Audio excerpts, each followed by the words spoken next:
Hello folks, happy Halloween and a warm welcome to today's Artist Perspective review. This is my first full-length movie review on my channel, and it's for John Carpenter's Halloween from 1978. Before I proceed, feel free to like, share and subscribe, ringing that notification bell for when my videos go live. So for an Artist Perspective review video, I talk about the movie's plot in the 60-odd minute format that this review affords me at least, but also about artistic influences, references and ideas from other movies, maybe even TV too, plus anything else that I think is relevant for my review as well. This film often looks creatively and artistically interesting, by way of the camera work, blocking, set design and the art direction, but especially the gorgeous cinematography, so there's plenty to sink my teeth into. To put this movie into context, quickly, our story begins with director John Carpenter and his then girlfriend, co-writer and co-producer, the late great Deborah Hill. But even before they were involved, this movie would not exist without two independent movie producers, American producer Irwin Yablans and Syrian-American producer Mustafa Akkad,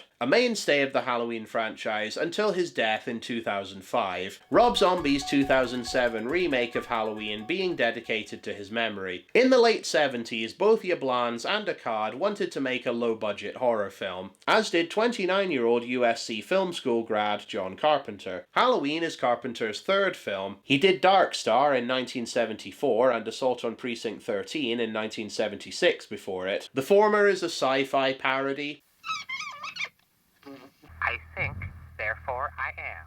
The underwear is too loose. Benson, Arizona. And the latter is a gritty, suspenseful action movie mixed with a western. There are interesting aspects to Assault on Precinct 13, like the score.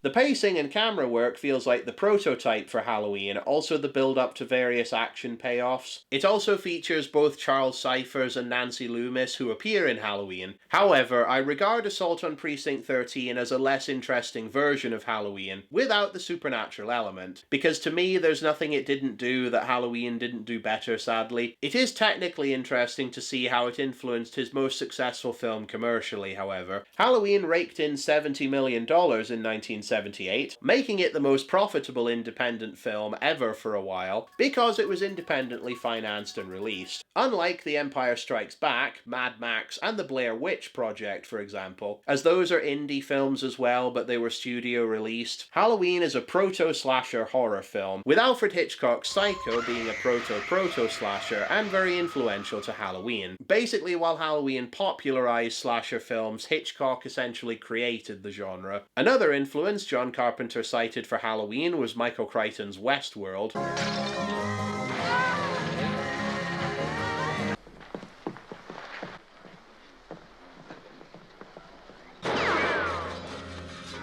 Carpenter always wanted to make a western, but never truly did one. Death has come to your little town, Sheriff. Well, boy howdy. You've been seeing too many gangster movies.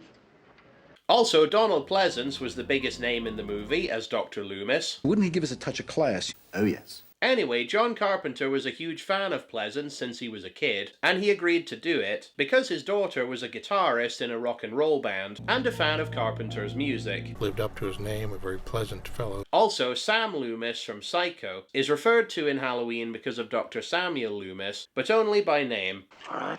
Yeah, the women watching Halloween just wouldn't find this Loomis sexy at all. Luckily, they never leaned on Donald Pleasence for that kind of thing. For $300,000, you can have Final Cut. Yeah, that, plus an additional $20,000 to pay Donald Pleasence. That was the budget for Halloween. Hardly anything, even in 1978. Yablans felt encouraged to use Halloween as the title. The word Halloween had not been used. Even the word had not been used as part of another title in the history of the movie business. Now that's interesting, as this film was groundbreaking for the 80s slasher genre, inadvertently popularizing most of its tropes. Also the fact that nowadays horror movies often use the season they're set on in the title too, like Black Christmas, Mother's Day, April Fool's Day, and My Bloody Valentine. So let's talk about Halloween. A disgusting horror film. Well, Yep, this movie subverted everybody's expectations for sure, chiefly the naysayers. It was a good piece of cinema as well as a good popcorn movie. Halloween's iconic pumpkin title sequence was shot in a garage off of Sunset Boulevard. I remember drawing this pumpkin from my TV screen years ago, though I didn't do a video of it. Time to reproduce that effect.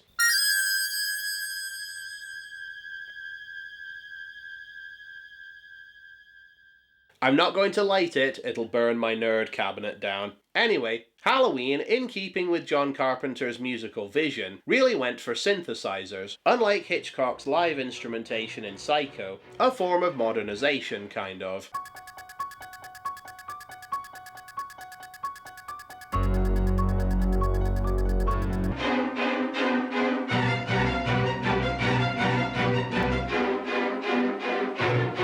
As the text fades photochemically, thanks MGM Studios, you had the best lab in town back then. The orange hue turns softer and more pastel before essentially burning out red. The text creates an autumnal feeling and sets the mysterious tone of the movie. The typeface is the ITC Serif Gothic Heavy font, or the Albertus font, for the title Halloween. This movie gave us Jamie Lee Curtis as Laurie Strode, yay. Nancy Loomis, now Nancy Keys, plays Annie Brackett, which is interesting as Samuel Loomis as Donald Pleasant's character, and in this movie an actress whose last name is Loomis in real life was cast in the film. PJ Souls as Linda. Linda with a Y, not Linda with an I. Pajama Souls, wait no. PJ Souls was cast in Halloween off the strength of her role in Carrie, adapted from Stephen King's first novel. Creepy Carrie! Creepy Carrie! Carpenter wrote Linda's role with her in mind, as he'd enjoyed her performance in Carrie. Ultimately, Carrie is another prototype for Halloween, although it does feel like a grindhouse movie by the end with all the blood.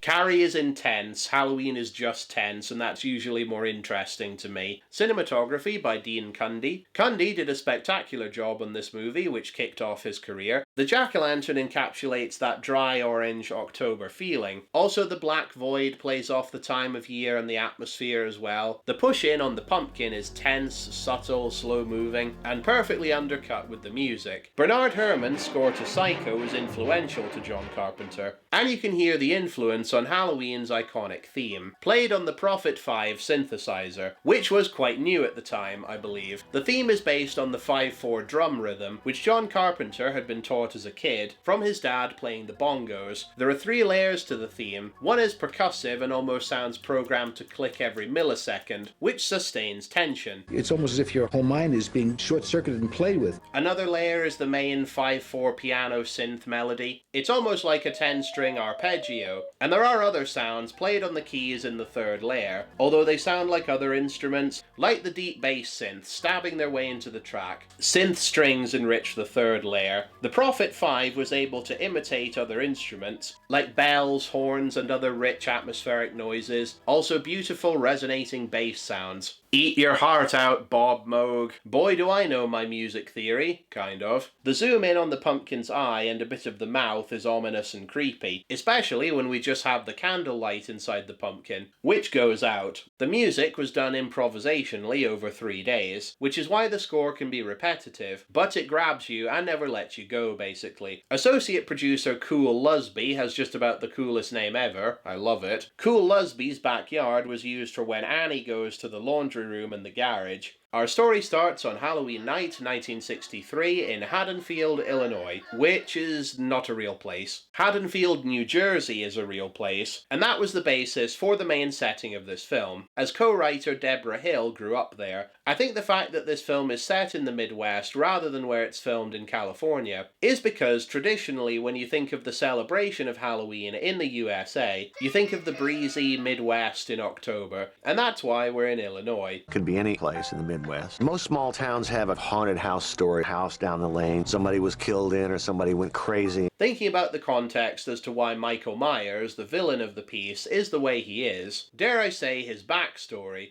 it all gets told here, economically. The less we know about Michael's evil, the better. Fear and dread is built up from what we don't understand. But of course it's not intended to be real in that awful word realistic sense. To over-explain his evil would mean telling a totally different story where you basically sympathize with the bad guy and maybe even want him to win, which isn't the point of this film. Leave that to Rob Zombie, whose Halloween remake I'll get to one day, don't you worry. We open with an all-in-one POV shot, using Panavision's version of the Steadicam, the Panaglide, which creates this very flowing, dreamlike kind of camera work. The Panaglide was used in Exorcist 2 before Halloween, and it's often used in lieu of a dolly shot. A direct influence of Carpenter and Hills in making Halloween's intro scene was the long, unbroken POV shot that opens Orson Welles' Touch of Evil. It's a big, long crane shot. But when you do dolly shot, it takes a long time. You don't have the time on a low-budget film to make dolly shots. And that's where the Panaglide came in. A collective groan was often let out, as something would always seem to be wrong with the all-in-one shot, but the end result was thrilling, according to Jamie Lee Curtis. Despite the name, there are two cuts in the all-in-one shot, where Michael puts his mask on and in the black of the POV, but the takes were merged effectively in editing. In Westworld, the fact that the gunslinger has pixelated robot vision is the same as Michael's mask POV shots, which are done because Carpenter didn't want to reveal who the killer was, so we only see their view of things. We transition to an overlit white colonial homestead. Oh, how very middle American. This shot is iconic to me from watching the movie's trailer on YouTube back in the day, and it's scaring me. Halloween night.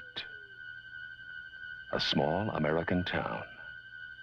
15 years ago. Then the narrator says, Halloween.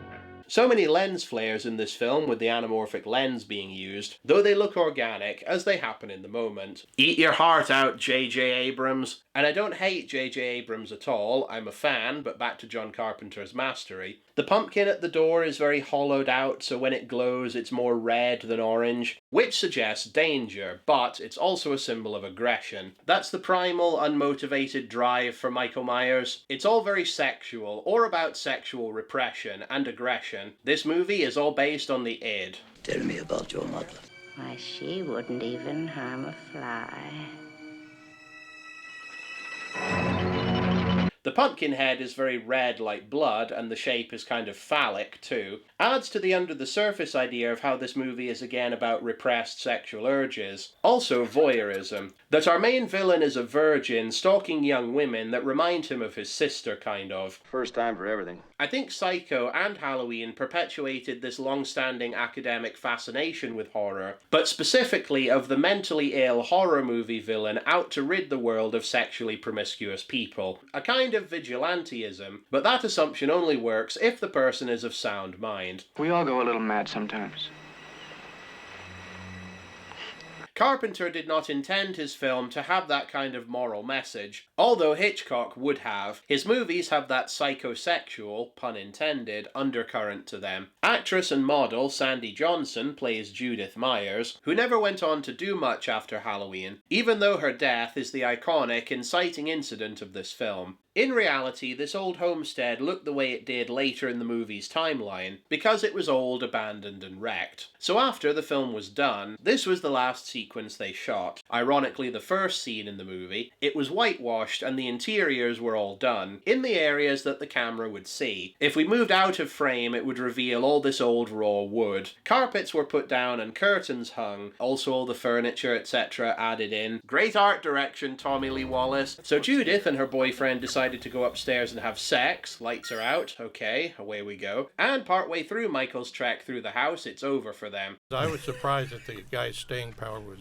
very, very limited. Oh my God. She was quite voluptuous. The dining room looks decadent with the silverware, and the two candles on the table with the red apples in the fruit bowl. There's that colour again. Beautifully warm yellow light as we go into the corridor from the living room, contrasted with the blue lighting that looks so cold. Dean Cundy's lighting often has this consistent two-color palette in this film, either soft, pastel blue or yellow. The lens has this almost superhero vision style of POV after Michael puts his mask on. The eye holes are like the eye mask that Robin wears in Batman. This is where the exploitation B-movie aspect of this film surfaces, as we pan over and see Judith Myers in her underwear but no bra as she brushes her hair in the mirror. For John Carpenter's money, the bare breasts of Judith Myers appeared better in the take they ultimately used. This is also the beginning of many long, gliding two-shots in this film. Judith is right to be angry as Michael sneaks up on her, and yeah, for some reason Michael looks up at his own hand while he stabs her, which is fine, it's a movie. John was acutely aware of composition. The reason the POV looks up and away is so Tommy Lee Wallace could apply fake blood to her and then pan back to see her naked and dead on the floor. The bucket of blood and a paintbrush. Judith screaming is shocking, as is the score. Great spectacle. This is the equivalent of the shower scene in Psycho, the vulnerability of naked Marion Crane and Judith Myers. They're caught off guard when they die, as they're both naked, alone, and not on the alert.